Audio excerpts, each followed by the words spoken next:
Welcome back, Aurelius and Malik, the Exploration Archive.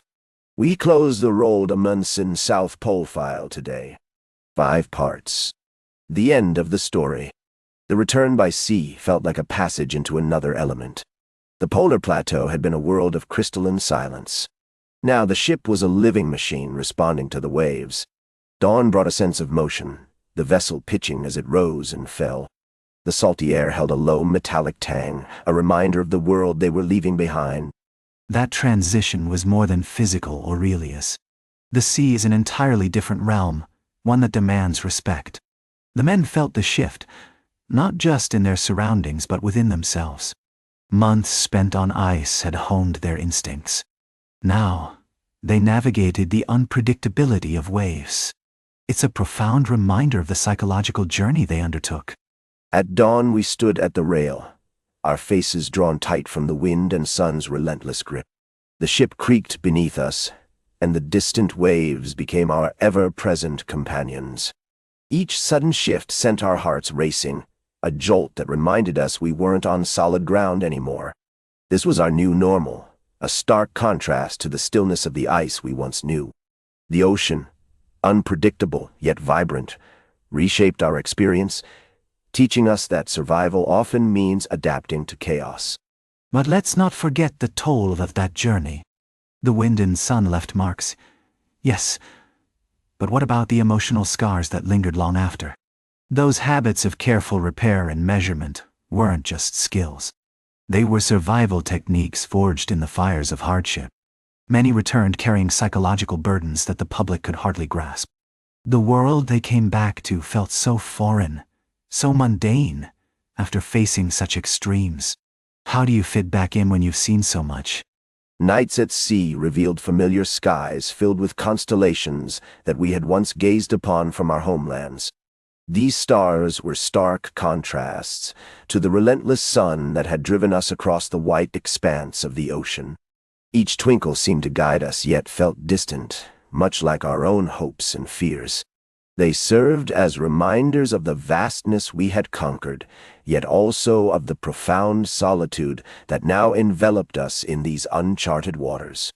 Those constellations offered comfort, but they also highlighted a sense of isolation that was hard to shake off. The men had pushed boundaries, yet I often wondered at what cost to their souls. The psychological impact of that isolation was profound. Rationing and survival were ingrained in their daily lives. Now, returning to a world of abundance felt almost indecent, a jarring dissonance they struggled to reconcile. It was as if the very air was different, heavy with unspoken memories. Arrival in foreign ports brought a sensory overload that felt almost surreal. After months of rationing, we found ourselves surrounded by stacked crates filled with goods and the mouth-watering smell of bakeries wafting through the air. It was a stark contrast to our previous existence, where survival meant scraping by on the bare minimum. This sudden abundance hit us hard, a jarring reminder of the hardships we endured on the ice, as if the world was mocking our struggle. That sense of displacement wasn't trivial at all. For some, it was completely dizzying. A single piece of fresh fruit could spark pure astonishment. They had spent so long grappling with scarcity that facing abundance felt like a different kind of challenge altogether. The psychological scars ran deep, complicating their homecoming in ways most couldn't imagine. It wasn't just about adjusting to new surroundings.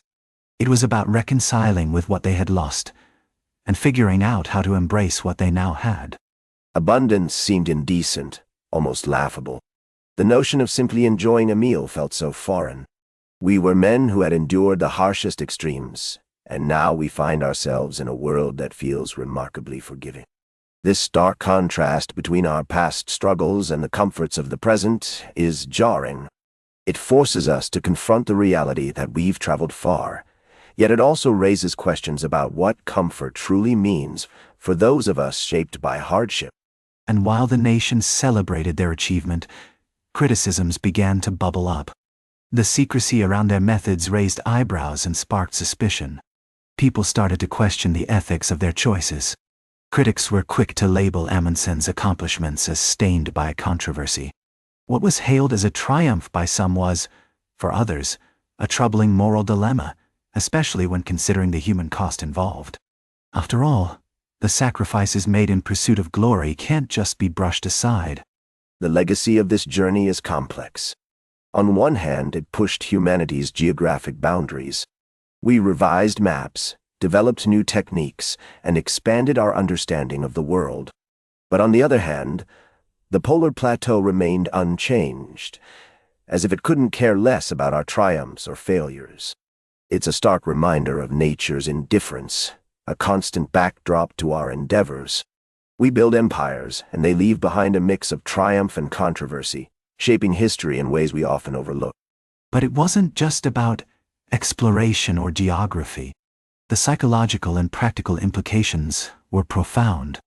These men returned with lessons that went beyond the ice. Their hard-won experiences shaped future polar practices, transforming survival into a methodical science. This journey didn't just extend our maps.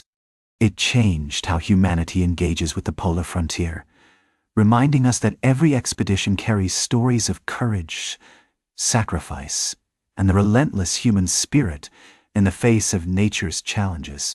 The fates of the men varied. Some basked in public honors, their faces immortalized in portraits. Others returned to quieter lives, their stories too complex for the public appetite. Amundsen became a figure of scrutiny, decisive yet ruthless in the eyes of some. The balance of science and promotion left a legacy that historians still debate. And that closes the Roald Amundsen South Pole file. 5 parts. 1 complete story. The full series lives on the Exploration Archive, part of the Archive Network. There's no shortage of files. Browse what pulls at you next.